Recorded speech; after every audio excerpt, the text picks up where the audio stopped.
بسم اللہ الرحمن الرحیم۔ السلام علیکم۔ میرے بیٹے کی جو ہی شادی ہوئی تو بہو دن بدن کمزور ہوتی جا رہی تھی۔ میں بہت پریشان تھی کیونکہ ڈاکٹر نے سارے ٹیسٹ بھی کر لیے تھے، وہ بالکل ٹھیک آئے۔ اب میں اسے اپنے ساتھ مختلف جگہوں پر دم کروانے لے جاتی مگر کوئی فرق ہی نہ پڑا۔ میرا نام رخسانہ ہے، میرا ایک ہی بیٹا ہے جہانگیر۔ میں ایک متوسط طبقے سے تعلق رکھتی تھی۔ میں نے دن رات ایک کی اور اپنے بیٹے کو پڑھایا۔ میرا بیٹا اپنا کاروبار کرنے لگا، وہ کوشش کرتا لیکن اس کا کوئی کاروبار زیادہ دن تک نہ چلتا۔ مجھے بھی مایوسی ہونے لگی لیکن میرے بیٹے نے ہمت نہ ہاری اور محنت جاری رکھی۔ ایک دن میں اپنی بہن راشدہ کے گھر سے آ رہی تھی کہ میرا گزر ایک ویرانے سے ہوا۔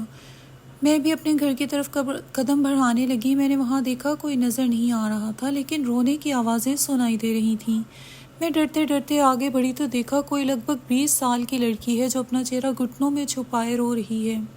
میں پہلے تو ڈر گئی کہ کہیں کوئی پاگل تو نہیں۔ میں نے اسے پکارا اور بولی، بیٹی رات کے ٹائم تم اس ویرانے میں کیا کر رہی ہو؟ میری بات پر اس وجود میں حرکت ہوئی۔ لڑکی نے چہرے سے نقاب ہٹایا اور بے تحاشا رونے لگی۔ میں نے اسے چپ کروانے کی کوشش کی اور ساری بات پوچھنے لگی۔ اس لڑکی پر مجھے بہت ترس آ رہا تھا جو رات کے اس وقت اکیلی اتنی سنسان جگہ پر موجود تھی۔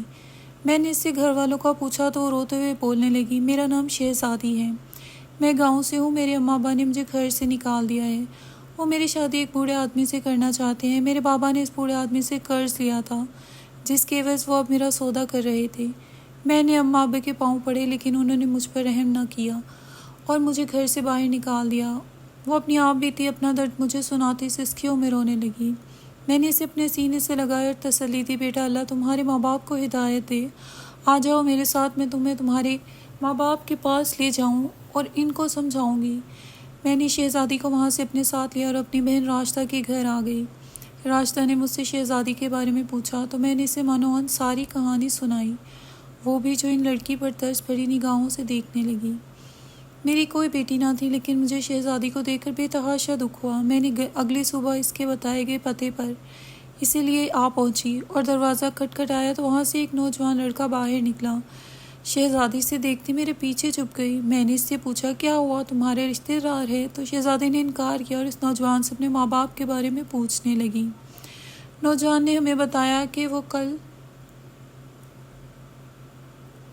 ہی گاؤں چھوڑ کر جا چکے ہیں، مکان ہمارا ہے۔ اس نوجوان کی باتیں سن کر شہزادی غمزدہ سی آنسو بہانے لگی۔ وہیں میں بھی قسمت کے ستم ظریفی پر حیران ہوئی، اتنی پیاری بچی کے ساتھ کوئی ایسا کیسے کر سکتا ہے؟ دل میں اس کے لیے ہمدردی سمیٹتی اور والدین کو سوچتی شہزادی کو اپنے ساتھ اپنے گھر لے آئی۔ میں اور شہزادی گھر آئے تو میرا بیٹا بھی اسی وقت دکان سے گھر آیا تھا۔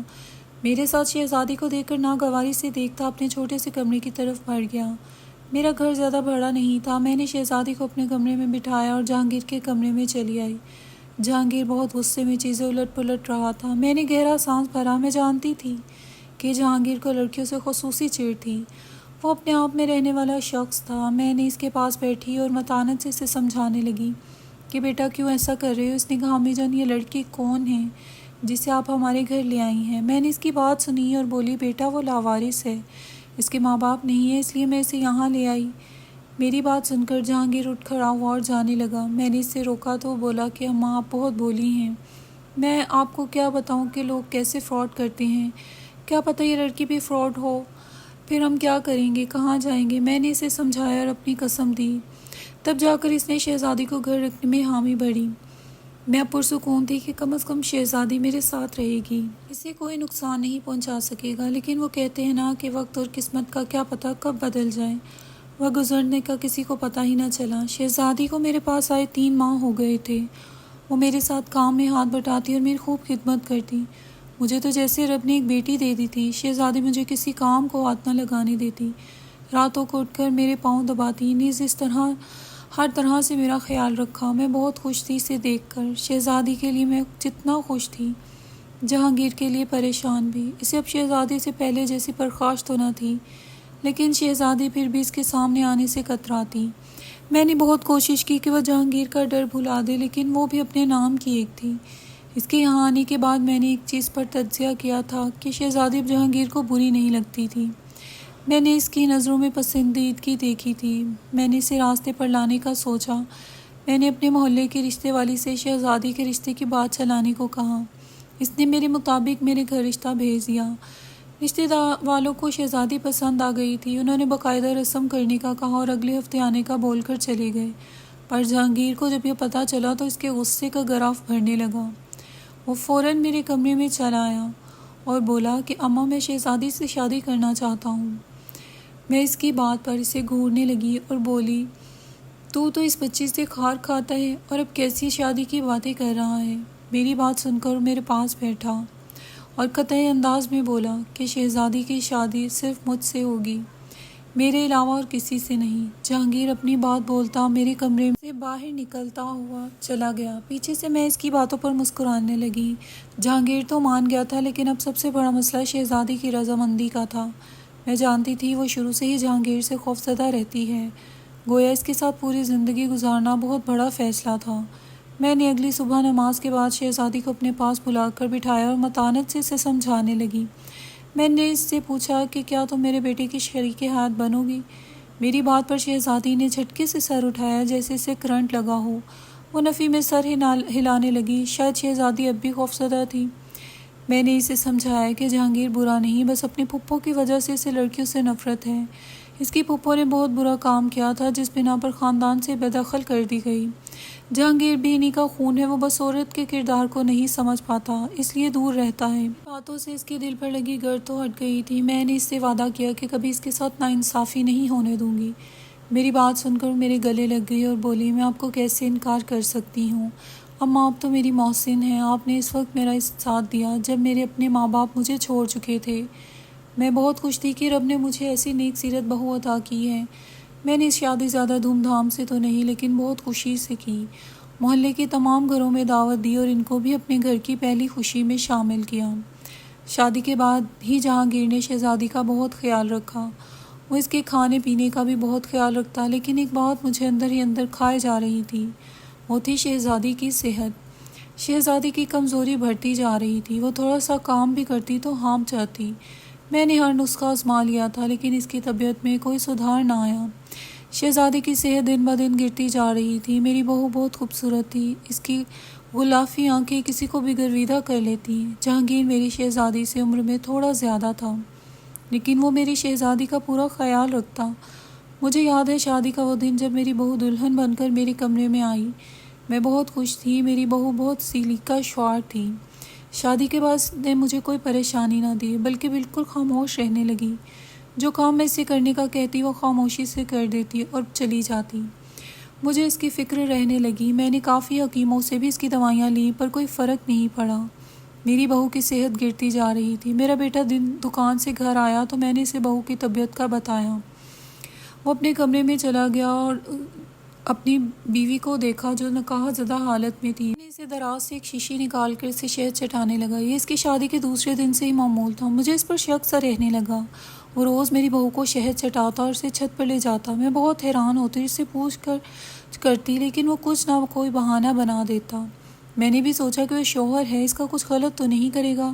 ایسے ایک دن میں اور میری بہو سندھ میں بیٹھے تھے کہ وہ اچانک بے ہوش ہو گئی۔ گھر میں میرا بیٹا موجود نہیں تھا۔ میں پریشانی کے عالم میں اسے فون کر کے بلایا۔ میرا بیٹا اسی لیے ہسپتال بھاگا۔ میری بہو کو ڈاکٹر نے چیک کیا اور کہا یہ بس ذہنی دباؤ کی وجہ سے بے ہوش ہوئی ہے۔ میرا بیٹا بہو کو گھر لے آیا۔ میں نے بہو کے لیے جوس بنایا اور کمرے میں چلی آئی۔ میں آئی تو جہانگیر شہزادی کو کوئی تعویذ سا پہنا رہا تھا۔ میں نے جوس کا گلاس سائڈ پر رکھا اور اسے تعویذ کے بارے میں استفسار کرنے لگی۔ میں نے پوچھا، جہانگیر یہ شہزادی کو کیا پہنا رہے ہو؟ تو بولا، اماں دیکھو نا، شہزادی آئے دن بیمار رہتی ہے اور کمزور بھی ہوتی جا رہی ہے، اس لیے میں امام صاحب سے اس کے لیے تعویذ بنوا کر لایا ہوں۔ نہ جانے مجھے کچھ کھٹک رہا تھا، جیسے جہانگیر کچھ چھپا رہا ہو۔ میں نے مزید بات کو کریدنا مناسب نہ سمجھا اور شہزادی کے سرہانے بیٹھی صورتیں پڑھنے لگی۔ میں نے تمام خدشات کو ہٹا دیا۔ اس وقت میری شہزادی کی صحت اہمیت رکھتی تھی۔ اگلے دن تک شہزادی کی طبیعت کچھ بہتر تھی۔ میں ظہر کی نماز پڑھ کر باہر آئی تو دیکھا جہانگیر دال والا شاپر لے کر جا رہا تھا۔ میں متفکر سی ہوئی کہ کیوں جہانگیر ایسا کرتا ہے۔ جہانگیر کی شادی کے کچھ دنوں بعد سے یہ روٹین تھی کہ وہ ہر منگل کے دن دال والا شاپر لے کر کہیں جاتا تھا۔ میں بہت دفعہ اسے پوچھ چکی تھی کہ جہانگیر تم یہ دالیں کہاں لے کر جاتے ہو؟ تو وہ کہتا، اماں بس کسی کو ضرورت ہے، پھر اسی طرح کی حرکتیں کرتا۔ اس نے مجھے سوچنے پر مجبور کر دیا کہ کچھ غلط کر رہا ہے۔ آج اتوار کا دن تھا، جہانگیر گھر ہی تھا۔ میں کچن سے نکل رہی تھی کہ میں نے دیکھا جہانگیر شہزادی کو اپنے ساتھ لیے چھت پر جا رہا تھا۔ میری چھٹی اس نے کچھ غلط ہونے کا اشارہ کیا۔ میں بھی فوراً اس کے پیچھے سیڑھیاں چڑھنے لگی۔ میں جیسے ہی چھت پر پہنچی اور جو منظر میں نے اپنی گناہ گار آنکھوں سے دیکھا، مجھے ایسا محسوس ہوا کسی نے میرے پیروں تلے زمین کھینچ لی ہو۔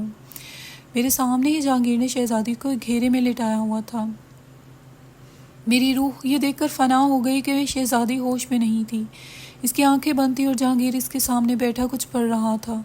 جہانگیر نے کچھ پڑھ کر شہزادی پر پھونکا اور دیکھتے ہی دیکھتے شہزادی کا وجود ہوا میں معلق ہو کر رہ گیا۔ میری اس منظر کو دیکھ کر چیخیں نکل گئی۔ میرے چیخنے کی آواز پر جہانگیر نے میری طرف دیکھا تو اس کی رنگت زرد پڑ گئی۔ اس نے کہا، سوچا تھا کہ ایسا کچھ ہوگا۔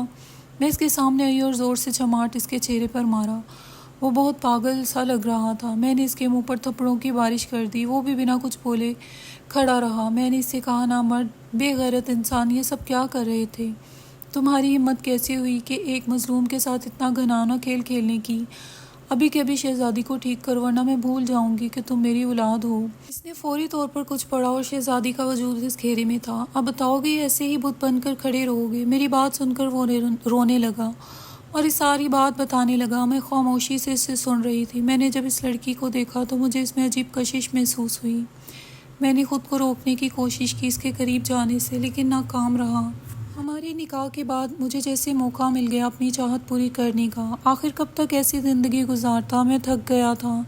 میں پچھلے 6 ماہ سے ایک کتاب پڑھ رہا تھا جو عملیات کی تھی۔ اس میں پڑھا تھا کہ کس طرح 40 دن کا چلہ کرنے سے اور قبرستان میں کیڑوں کو دالے ڈالنے سے کسی بھی انسان کو قابو کیا جا سکتا ہے۔ میں نے اس میں پڑھا تھا اگر کوئی لڑکی نکاح میں آ جائے تو شوہر اس کی طاقت کیسے حاصل کر سکتا ہے۔ یہی عمل میں نے کیا اور شہزادی کمزور ہوتی گئی۔ میں اسے روز عمل کیا ہوا شہد کھلاتا اور اس کی طبیعت خراب ہو جاتی۔ اس کی طاقت مجھ میں منتقل ہونے لگی تھی۔ میں بس کسی بھی طریقے سے طاقتور بننا چاہتا تھا۔ جہانگیر کی ساری بات سن کر مجھے بہت دکھ ہوا کہ یہ میری اولاد ہے۔ میں نے دوبارہ اسے تھپڑوں سے سرخ کیا اور بولی، ضرور کوئی گناہ کیا تھا جو تجھ جیسی اولاد ملی۔ میں اس سے بول کر شہزادی کے پاس آئی جو اب بھی بے ہوش تھی۔ میں نے اس کے چہرے پر پانی کے چھینٹے مارے اور اسے ہوش دلایا۔ شہزادی کو میں نے سب بتایا۔ وہ روتے ہوئے میرے سینے میں چھپ گئی۔ میں نے بھی اس کے دکھ میں ہاتھ تھاما اور اس کے ساتھ رونے لگی۔ انسان اپنی خود غرضی میں رشتوں کی پہچان بھول جاتا ہے۔ میں رو رہی تھی کہ یہ گناہ میرے بیٹے سے ہوا ہے۔ میری تربیت میں کہاں کمی رہ گئی تھی۔